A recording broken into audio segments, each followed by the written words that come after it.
Menghargai pendapat anak, makanya biasa menghargai pendapat anak itu tentu dengar dulu. Alasannya dulu.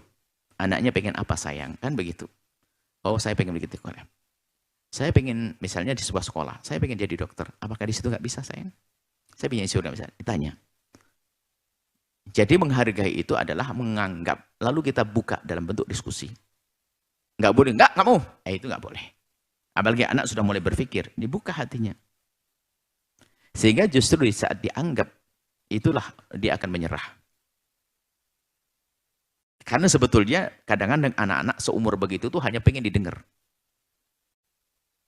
Ingin didengar oleh orang tuanya. Usulan-usulannya. Karena dia sudah mulai cerdas, mulai berpikir. Jadi menghargai itu bukan berarti langsung nuruti, akan tapi membuka diskusi, bisa saja mereka sendiri yang menarik diri.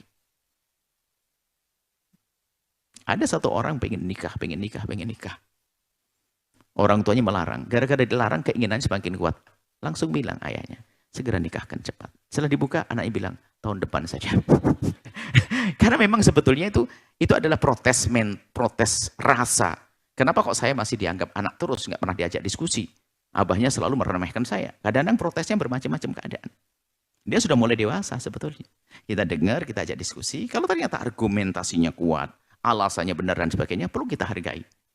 Tapi kalau nggak punya alasan, nggak bisa dong sayang. Kamu sudah pinter, mondok sayang. Alasanmu harus tepat. Abah denger dong alasanmu. Alasannya digiring. Bagaimana gurumu, Allah, Rasulullah, keselamatan akhlakmu, gimana semuanya kau pikirkan. Birrul walidain. Nabi menyebutkan, dengar baginda Nabi dan dengar Allah, akan lembut hatimu setelah itu. Jadi jangan sama sekali merasa disalahkan. Kalaupun ternyata orang tuamu menyalahkanmu yang kamu tidak salah, nggak perlu dibantah saat itu. Nanti cari waktu untuk menjelaskan. Bantah nggak sah. Nggak perlu marah-marah dengan orang tua. Orang tuamu hati-hati. Ini. Kemudian sisi lain, wahai para orang tua. Bantulah anakmu untuk bisa berbakti kepadamu. Tentunya adalah berakhlaklah yang baik dengan anak-anakmu. Ini nasihat untuk orang tua. Bukan untuk dirimu, wahai anakku tadi yang bertanya.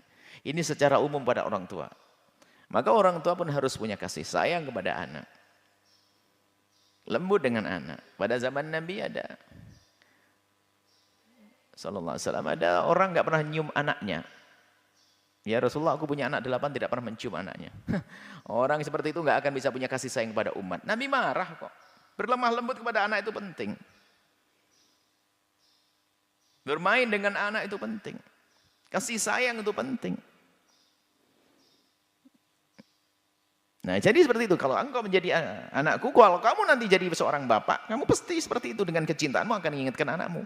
Kalau anakmu seperti dirimu, ya mereka akan menganggap dirimu menyalahkan terus. Dan itu nggak akan berakhir, nggak akan hidup indah. Tapi seorang anak akan selalu husnudon. Ayahku tidak akan mengingatkanku kecuali untuk kebaikanku. Selesai. Dan ingat para orang tua kalau mengingatkan anak dengan cara yang bagus. Ambil waktu yang tepat dan seterusnya.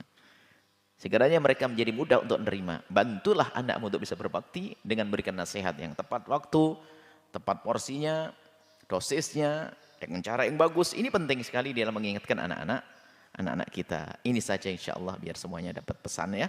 Bagi anak, jangan merasa tersinggung di saat ditegur orang tua. Ketersinggunganmu itu adalah kesombonganmu. Orang tua kok yang ingatkan. Sama seorang murid dengan guru. Ketersinggunganmu adalah alamat kau jauh daripada keberkahan.